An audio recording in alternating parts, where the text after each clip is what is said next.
जय हिंद दोस्तों, मैं हूं आशीष और आप सबको इंडिया में जान पर स्वागत है। दोस्तों, कल मैं 12 के टेलर शाम के ऊपर एक वीडियो बनाया था। काफ़ी दोस्तों ने उस पर सवाल उठाया है। नहीं, भारत थार सिस्टम खरीद रहा है। कुछ दोस्तों का मानना है वो डेविड लैंग या फिर आयरन डोम है। रात को बताऊंगा इनमें से कोई है या फिर 12 के टेलर शाम ही है। लेकिन कुछ लोग सोशल मीडिया पे हाइप क्रिएट कर रहे हैं और यूट्यूब में भी कुछ लोग व्यू के लिए कुछ भी बना रहे हैं। मतलब रात को बनाया थार सबसे अच्छा है, भारत उसे खरीदेगा। सेम बंदा सुहा बना रहा है, इजराइल की डेविड लैंग अच्छा है, भारत उसे भी खरीद सकता है। मतलब लोगों का कंफ्यूज बढ़ा के व्यू लो। आप सब दोस्तों को इस टॉपिक पर जितना भी सवाल है आप नीचे कमेंट में पूछिए। रात को डिटेल्स में सारे सवालों का जवाब दूंगा। देखिए, राफेल के ऊपर आने से पहले मैं आप सबको एक गलती के कारण माफ़ी मांगना चाहता हूं। हालांकि कोई भी वो गलती को नोटिस नहीं किया था, लेकिन जिम्मेदार चैनल और आप सब दोस्तों का मेरे ऊपर भरोसा को देखते हुए माफ़ी मांगना मैं सही मानता हूं। देखिए, कल मैं गलती से 12 के टेलर शाम की रेंज 250 किलोमीटर बोल दिया था।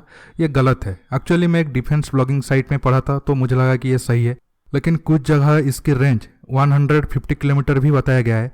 एक्चुअली इसकी सही रेंज का खुलासा नहीं है, इसलिए गलती हो गया। उम्मीद है मुझे आप सब माफ़ कर दोगे। अब आता हूँ राफेल के ऊपर। देखिए, गुड न्यूज ये है, अगले महीने भारत को जो राफेल की फास्ट बैच मिलनी थी, जिसके तहत भारत को 4 राफेल मिलने थे, उनमें से 3 ट्विन सीटर वाले राफेल थे जो ट्रेनिंग पर्पज के लिए इस्तेमाल होते हैं। लेकिन आज इकोनॉमिक टाइम्स में खबर दिया है कि फ्रांस भारत को एडिशनल राफेल देने के लिए राजी हो गया है। आप सब अब सोच रहे होंगे भाई कितना एक्स्ट्रा राफेल मिल सकता है। देखिए, अब तक फ्रांस 8 राफेल को इनिशियल ऑपरेशनल क्लियरेंस दे चुका है, लेकिन ये देखना होगा कि जुलाई के आखिर तक 8 में से कितने राफेल को फाइनल ऑपरेशनल क्लियरेंस मिलता है। जब तक एफओसी क्लियरेंस नहीं मिलेगा तब तक एक्स्ट्रा राफेल इंडिया नहीं आ सकते हैं। ज़्यादा चांस है भारत को 2 एक्स्ट्रा मतलब 6 राफेल जुलाई 27 को मिल सकता है।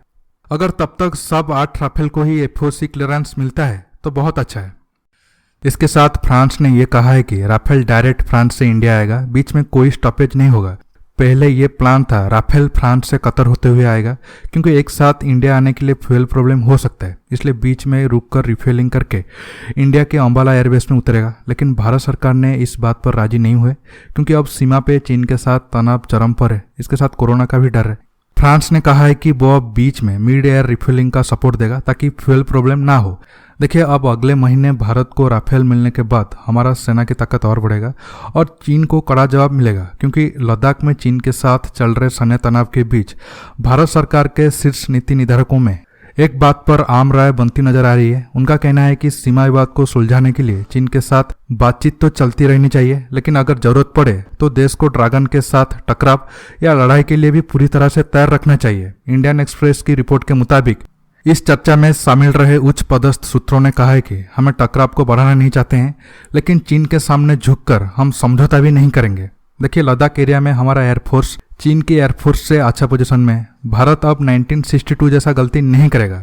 तब 1962 में हमारा एयरफोर्स काफ़ी मजबूत था, लेकिन हमारे सिस्टम में बैठे लोग इस डर से चीन पर एयरफोर्स का इस्तेमाल नहीं किए। अगर हम चीनी सेना पर एयरफोर्स का इस्तेमाल करेंगे तो चीन हमारा कोलकाता जैसे सिटी पर बम गिरा सकता है। यह सबसे बड़ा रणनीतिक भूल था, क्योंकि तब तिब्बत में चीन का इंफ्रास्ट्रक्चर उतना स्ट्रांग नहीं था कि वो ज़्यादा फाइटर जेट को तैनात कर सके। इसके साथ जो भी कुछ जेट वो तैनात भी किया था, उनमें इतनी ताकत नहीं थे कि वो ज़्यादा देर तक हाई अल्टीट्यूड एरिया में लड़ सके। लेकिन हम कुछ नुकसान के डर से ज़्यादा प्रॉफिट को जाने दिया। 1962 के ऊपर मैं डिटेल्स में एक वीडियो बना चुका हूँ, लिंक नीचे है, आप चाहे तो जाकर देख सकते हो। देखिए, फ्रांस के साथ रूस भी चीन से तनाव के बीच भारत की तत्काल रक्षा जरूरतों को मुकाम तक पहुंचाने के लिए सहमत हो गया है। दोनों देशों के बीच यह सहमति भारत के रक्षा मंत्री राजनाथ सिंह के हालिया रूस दौरे में बनी।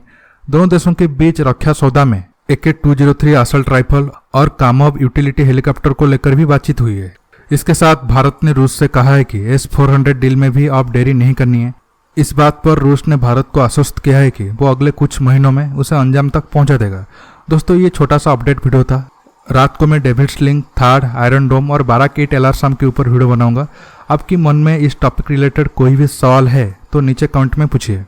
दोस्तों, आज की वीडियो में बस इतना ही। ये वीडियो आपको कैसा लगा नीचे कमेंट करके बताइए।